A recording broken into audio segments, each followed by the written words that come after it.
So it's one of the best rounds of 16s we've had in years in the Champions League, which makes these predictors hard. No, well, not that the other ones. Not that we did very well with the other ones. They're all hard. No, you're shouting at us. People just shout at us. I got 2 out of 4 on the first week of games. Okay. Yeah, but I messed up Liverpool and I messed up PSG and Dortmund as well. Yeah, well, I think a lot of people messed up Liverpool because Atleti weren't playing particularly well and Liverpool on the run they were on. But you couldn't have foreseen one of Liverpool's poorer performances. That's how I always sell it. Now, well, you can't. At the end of the day, you don't know about team selection and all that sort of thing. So it's a little bit of a guess. Along the lines of that, who's going to be up for this? Who's going to really... Well, the one thing I'd say here, they got a big win at the weekend, obviously against Eibar, Barcelona. Messi 4 goals, unsurprising. After all the nonsense of the emergency signing of Martin Braithwaite and all that sort of nonsense, which I didn't agree with. But it was within the rules. It came down to the same thing. The little man was brilliant again. Now, they've had their troubles on the road in England and in Italy in recent years in the Champions League. If you think back to Roma. Yeah, and Juventus as well. They had and then they had that, Liverpool game where they just completely capitulated. And what I would say here is a couple of weeks has changed the outlook of this game a little bit. They've now moved up to 6. Yes. In Serie A. And in recent weeks, they've beaten Lazio and Inter in the Cup, and they've beaten Juventus as well. Juventus. So the outlook for Gattuso's side has changed slightly. They have played better. I think they're levelling points with Milan now. The top 4 is actually gettable for them now, and so they have improved. They're at home.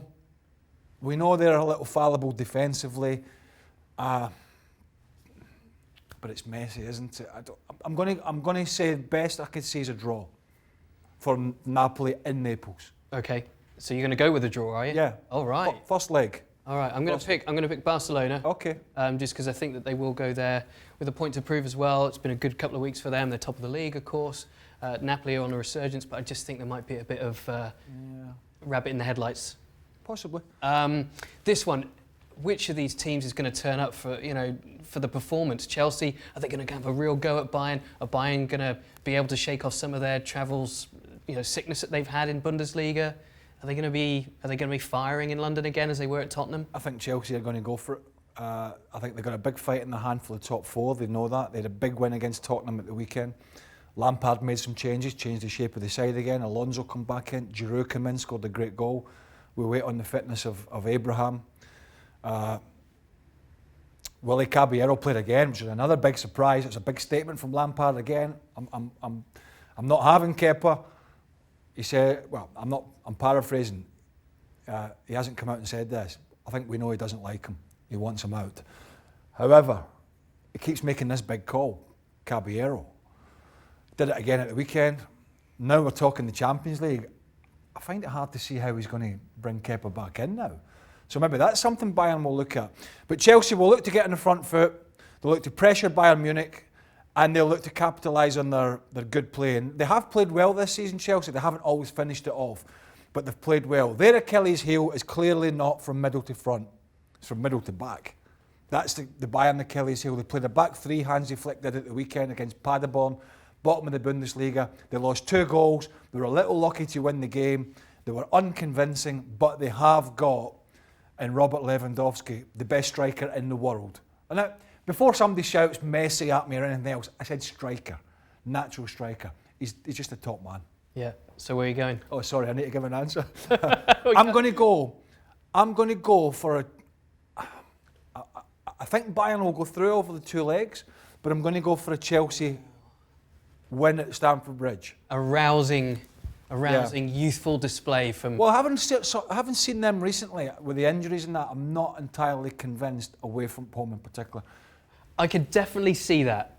And I'm going to pick Bayern simply because I think if they weather the first 25 to 30 minutes at home, defensively, and then if it's still 0-0 at half-time, they get through the next 10 or 15 minutes, I see them nicking a goal. Yeah. So I'll go that way. I see Bayern at the moment. At this moment in time, I see Bayern going through over the 2 legs. Yeah. But if it's a tight call, and I think Chelsea can at least take something to the Allianz Arena. I would love to see that from them in a home night at Stamford Bridge under the lights. Oh, well, I can't say that about impartiality and all that.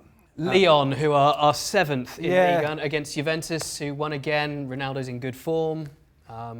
Juve struggling to juggle the midfield. They beat Spal. Yes. He set the record in Serie A. I think it's goal scoring. What is it? Equalled 11 games running with a goal. Yeah. Keeps it going.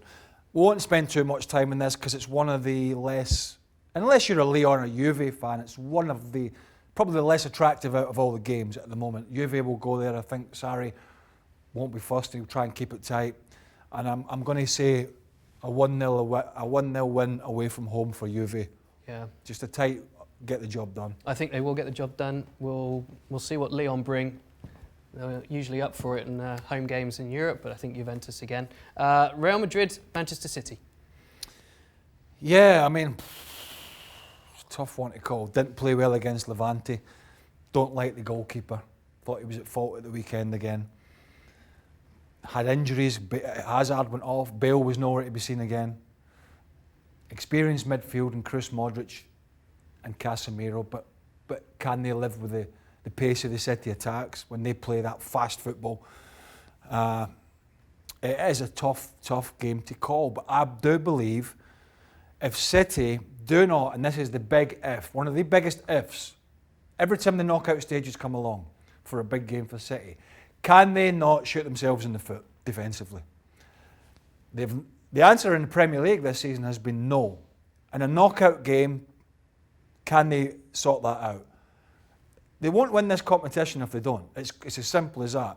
And I'm going to say they've learned, they probably haven't. I think they may have learned the lesson defensively. And I think they're a better footballing side than Real Madrid. So I'm going to go for Man City win. And overall then, you think they'll have enough? As long as they don't capitulate at the back. And I say, you can put the largest I and F in there ever, because it's a big problem for them. But if they sort it and Laporte is back for a start, they're hard to stop going forward. I can see them giving Real Madrid all sorts of problems at the back. But making mistakes. Making mistakes, but I'm just not sure if Real Madrid are going to put it together going forward. They should. I'm going to sit on the fence and say a score draw. Just about. Okay, and then we'll see what happens in the second. We'll see what shape they're in as well. I've got 3 away wins here. Have you gone for 3 away? 3 away. I could have picked City there. Well, I've gone for I've gone for one away, 2 away, and one home in Chelsea, and a draw at the other end. Who knows? Who knows? But they are cracking games, aren't they? And we can't wait to get our teeth into them. Full coverage here, as always, at ESPN FC. Let us know your predictions in the comments below. Well, thank you very much for watching ESPN on YouTube. For more sports highlights and analysis, be sure to download the ESPN app. And for live streaming, premium content, and let's not forget as well, ESPN FC 7 days a week. Subscribe to ESPN Plus.